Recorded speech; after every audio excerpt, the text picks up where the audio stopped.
আল্লাহ রসুল বলছে নাফরমানের কবর রাইখা যখন ফেরেশতা চলে যাবে, কবর ডান পাশের মাটি তারে একটা চাপ দিবে বাম দিকে, বাম দিকের মাটি এক ডান দিকে।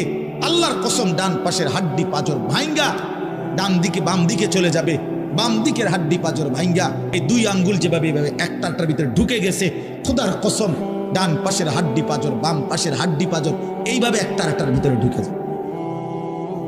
প্রিয় ভাই বাবা আমার, চলেন সবাই নিয়ত করি, নিজেকে গুনাহ থেকে বাঁচানো দরকার, নিজের আল্লাহর নাফরমানি থেকে বাঁচানো দরকার।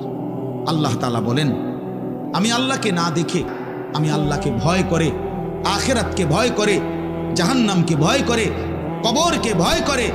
কোন ব্যক্তি আল্লাহকে ভয় করে, খোদার কসম এই কথার অর্থ হলো গুনাহ ছেড়ে দেয়।